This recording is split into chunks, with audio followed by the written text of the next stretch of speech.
Welcome back. We now want to talk about the internet and marketing research. The internet has been a great benefit for marketing research because it allows us to do two things. Number one is it allows us to reach a broader market than we've ever been able to reach easily before. And number two is it allows us to reach them inexpensively compared to the old days of having to have banks of callers making phone calls. The downside with internet marketing research is you don't know if who you think you're talking to is who you're actually talking to, which can skew your results. So we try and find ways to work around that by putting together panels. We do internet surveys. So what are the big advantages of internet surveys? Well, rapid development and real time. The other beauty of the internet is we get the results right away. We can see them as they come in. In the old days of marketing research, you might have to wait a week or 10 days to see the results of your study. Well, if you're trying to do something in a hurry, like react to the competition, that's too long. So real time, fantastic benefit. Okay, we talked about reduction in costs. The other thing we can do with the internet is we can personalize the questions. Beforehand, those short, concise questions were all generic. But now what we can do is by looking at somebody's purchase behavior, we can say, hey, we noticed, Mr. Warren, that last week you bought a pair, or last week you went to Happy Harry's liquor store and purchased a bottle of Crown Royal. What were you thinking about when you bought that bottle of Crown Royal? If I wanted an open-ended question. Or I could say, do you often buy Crown Royal? Or how many bottles of Crown Royal have you purchased in the last month? Great closed-ended questions. I can give them bins, 1 to 2, 2 to 3, or 3 to 4, blah, blah, blah, okay? So that we can find out very personalized questions with this. We can improve respondent participation.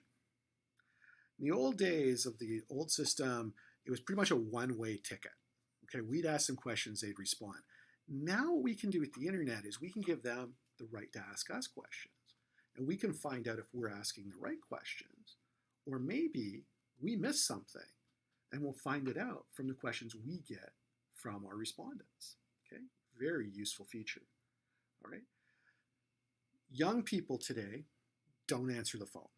Okay, you're probably one of them. I know I don't anymore. If you want to get in touch with me, your best bet, message me or email me.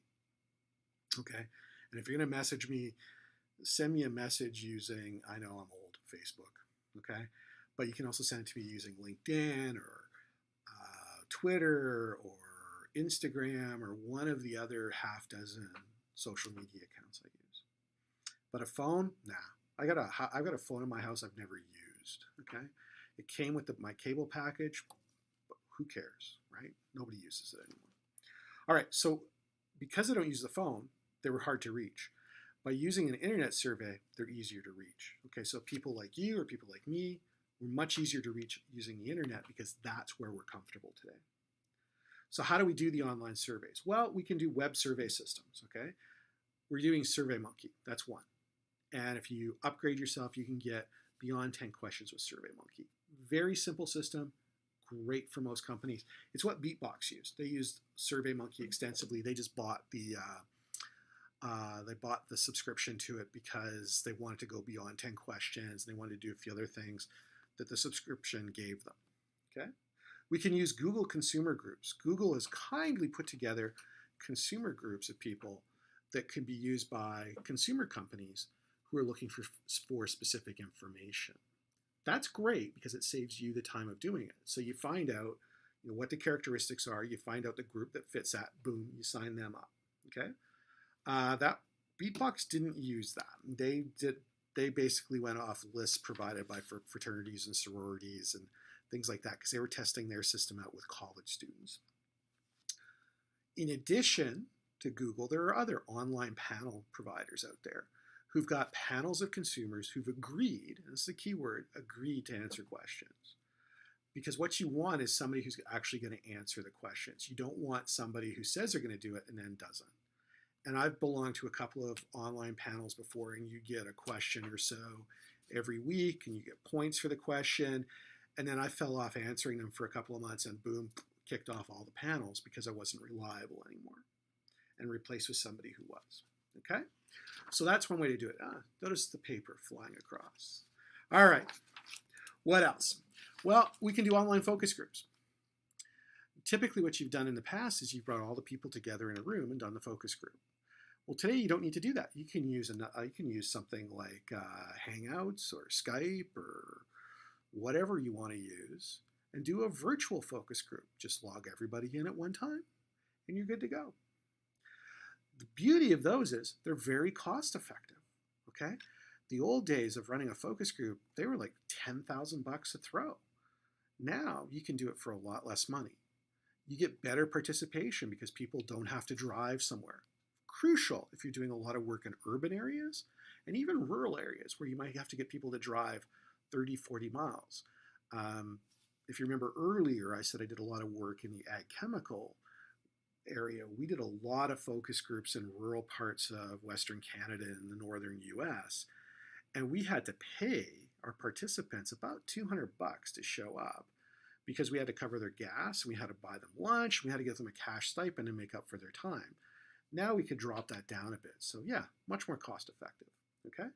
Gives you a broad geographic scope. If you've got a product that you're gonna sell online and it appeals to consumers throughout the US, you probably wanna get people from throughout the US to respond so you can figure out who your competitors are. Do people in Louisiana think differently than people in North Dakota? All of those reasons come into play here, okay? And again, we get to the tough to reach. The people who don't want to drive somewhere, don't want to be doing anything in person, they prefer to do it on their mobile device as they're driving down the highway. Perfect. So that's online focus groups. We can do web community research. We can throw something out to a specific web community. It could be bowlers that have a group on the web. You could throw a question out to them, find out what they're thinking if you want to develop a new ball or something, okay? In the case of Beatbox, they worked heavily with fraternities and sororities. That was a web community that they could access. And one thing we're finding is that mobile research is becoming much more important. So today, people aren't using a laptop like I'm using to record these. They're using this little thing, okay? And this really drives what's going on. So what we're finding is more and more of our surveys are being geared towards mobile usage because people are reliant on those, and laptops and desktops and tablets are rapidly becoming a thing of the past. Okay? There's another system we can use, and you're used to seeing that in the grocery store, and that's scanner-based research. AC Nielsen is probably the leader in this because they collect a lot of this from grocery stores. But every time you scan something in a grocery store, that information is collected. And it's paired with your purchasing or how you're paying for your purchase. So they can figure out things like how often do you shop? What time of day do you shop? What do you typically buy together? How do you pay? Does that payment differ based upon time of the month or time of day? And what they're looking for is they pull all that scanner data in, and that allows them to more accurately predict demand. Walmart is really good at this. Okay? This is where Walmart makes the difference, is they can take all that data from all those scanners they have, put it together, and come up with a really good view of what consumers want. Now, what's Walmart learned from this? Well, when it comes to disaster preparedness, Walmart's learned that if there's going to be a hurricane in a particular area, which is usually the big natural disaster or a flood, what they want to do is pre-position certain equipment and food items just outside the affected area so they can rush them in as soon as things are over.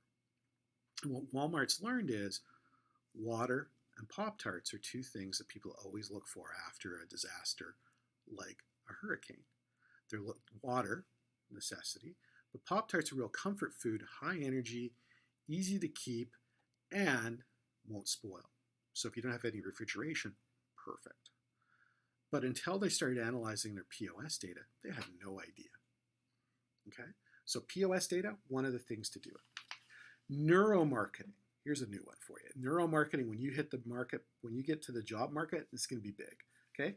Neuromarketing is we research your brain patterns. So what we do is the researcher puts this little headset on the consumer who's part of the study, looks for their brain patterns, looks to see what excites them, the colors, the fonts. the location, whatever. And we do that, okay? So that's a great one to look at too. All right. When you actually, you know what? Let me do the last two for you right now. I was going to do two on their own, but let's just do it this way. In addition to those, we can also use our customer relationship management system to track what consumers are doing, okay? It identifies our relationship with the consumers. It starts to help us identify how those consumers react with us. So in the case of BeatBox, they really don't have a CRM system because they're more of a manufacturer, they sell it. But what they could do is they could track where people, if they had like a frequent buyer club, they could track where people buy it, how often they buy it. And that would allow them to identify that those 20% of their customer base that provide 80% of their profits. That's effective use of a CRM system. And what they try and do is cultivate that group to get them to spend even more. Okay, they'd want to do some market development. Okay, so what they'd want to do is get more out of that same market. The last thing to look at is something called competitive intelligence. And competitive intelligence is used to look at broader things. So it's kind of like the SWOT analysis you did.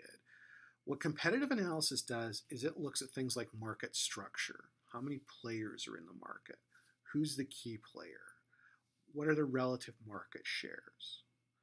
If you're looking at customers, you're looking at what are their financial resources to spend more on you?